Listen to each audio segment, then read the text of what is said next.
So you finish the sublime Space Marine 2 campaign, or maybe you're taking your time and you're bouncing between the different modes. But you found yourself thinking, how does it all work? What progression carries over? How do the loot tiers work? And finally, do I want to dive into the rabbit hole of Warhammer 40k? I'm defo not alone in that last one. Well, let's dive into the quote unquote endgame of Space Marine 2. Very quickly, if the vid helps you, you can help me by dropping a like. Alright, let's go. So, Space Marine 2 has three distinct modes: Campaign, Operations aka PvE missions, and Eternal War aka PvP. So straight off the bat, let's clear Campaign.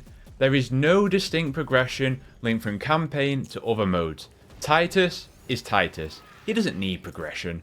So there's no loot systems, and there's very minimal customization for Titus in the campaign.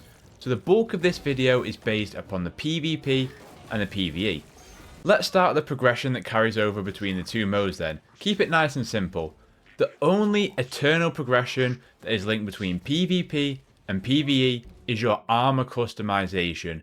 So any armour pieces or colours can be applied to your PvE character or your PvP character.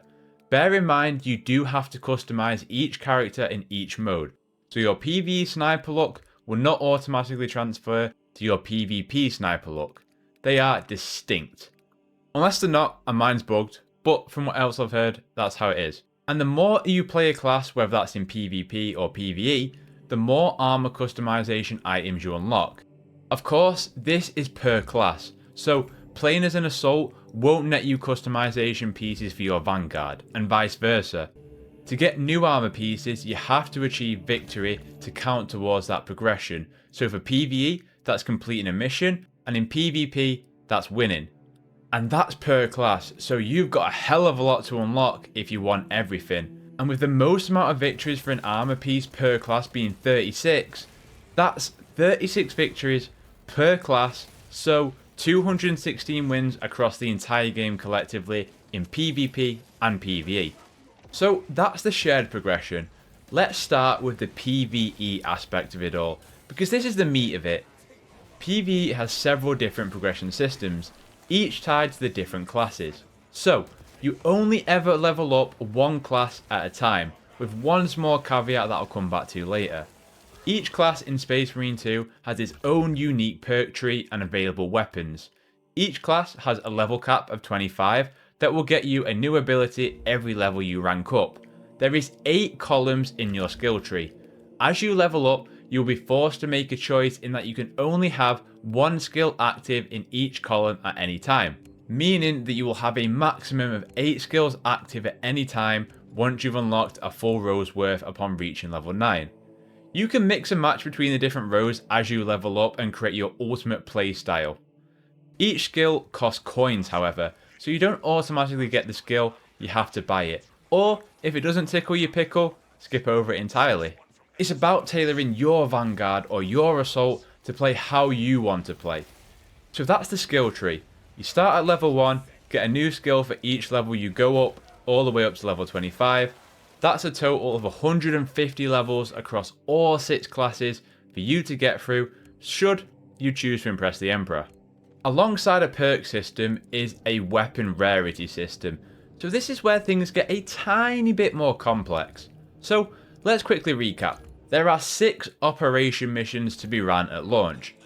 At launch also, there are 4 difficulties: minimal, average, substantial, and ruthless. There are 4 loot rarities. So let's take my Vanguard for example. Each class has a pool of weapons to choose from. Vanguard has the Melter Rifle, Oculus Carbine, and Instigator Carbine. You have your bolt pistol, and then you can choose between the chainsword and combat knife. As you use a weapon in PvE, you will gain XP for that weapon. So you get kills with the Melter, you get XP for the Melter. As you gain XP for each weapon class, i.e. the Melter, you will progress towards the next rarity of that weapon. So everyone starts off with standard, and we progress towards the green rarity, Master Crafted. So let's say we reach the XP threshold to bump our Melter Rifle into Master Crafted. What do we need? We then need some armory data for Master Crafted. So how do we get that? Armory data is divided into the different mission difficulties. So, You can gather mastery crafted armory data from playing missions on minimal and average, artificer aka the purple rarity on substantial, and relic armory data aka the goldy orange one from playing on the hardest current difficulty, ruthless. Armory data can be obtained in a few different ways. You'll get optional bosses to take down in these missions that, once defeated, will provide you one armory data, or they can just be found in the corners of rooms off the linear path of missions.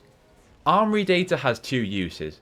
The first is to open up that next tier of rarity for those weapons that we spoke about before, i.e. going from standard to master crafted once you've collected enough weapon XP and you've got a green mastery crafted armory piece.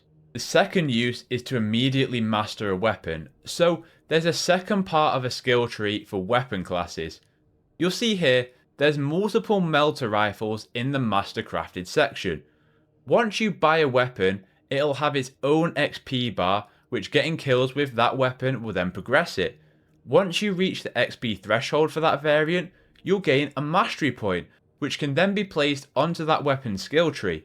Again, you're going to have to make choices here and go down certain paths depending on what playstyle you want. Armory data, however, allows you to bypass this XP progression and just immediately obtain the mastery point, which you can then add to the skill tree for that weapon. So, let's say you really want to use the melter rifle, but you don't want to sacrifice that range. You can bypass that grind and therefore get that mastery point that I spoke about. And then you just keep going. Keep getting kills with the melter rifle until you unlock the next tier of loot. Bump up the difficulty, so let's say that after I finish getting enough XP on Artificer, I'll need to then get some armory data from completing a mission on Ruthless to then unlock the next weapons tier for that gun, Relic. The other important aspect of all this is there is one element of shared progression between classes. So, let's say I'm done with Vanguard and I want to move to my Assault, and my bolt pistol is at Artificer level. I can take my Artificer bolt pistol into my Assault class.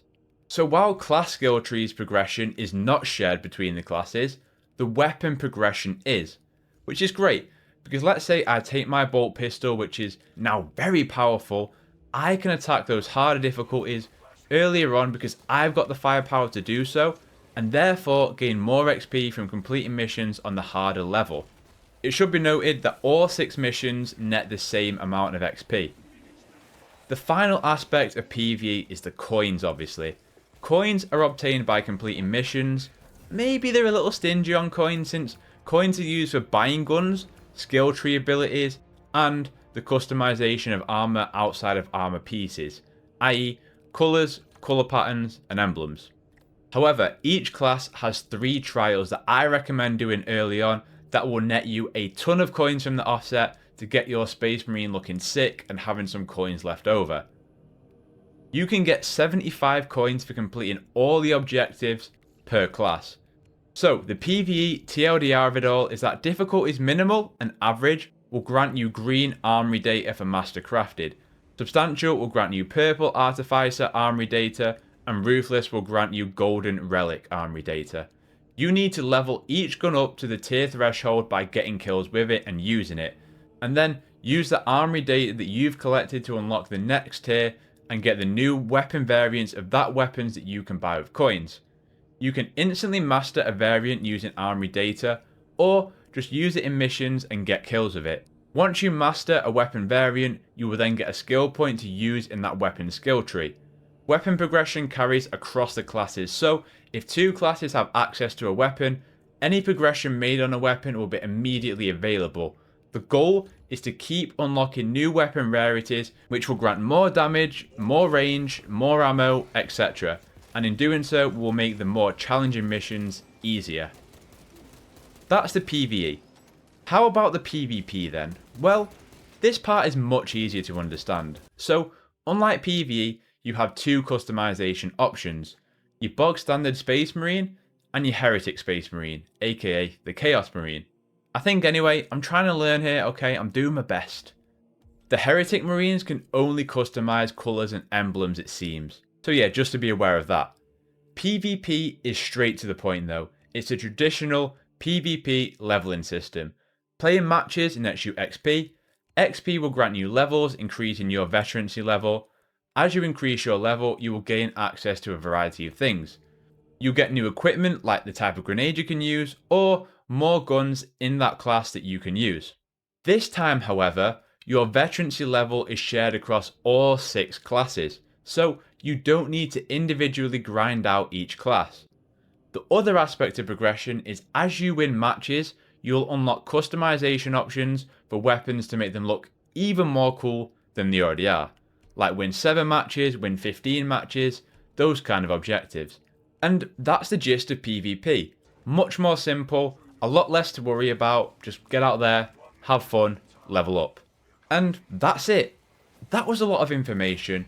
I broke it down as best as I could. As someone who's played thousands of hours of Destiny, this is actually quite straightforward. But now I want to know, what class are you rocking? And did all of this make sense? Did it help? Like, if it did, please do let me know.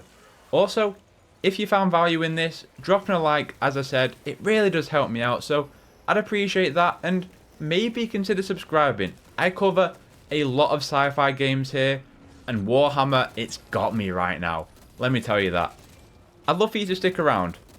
All my socials are linked down below, so anything else for me, go get me down there. As always, I hope you have a terrific day, look after yourself, and I'll catch you in the next one.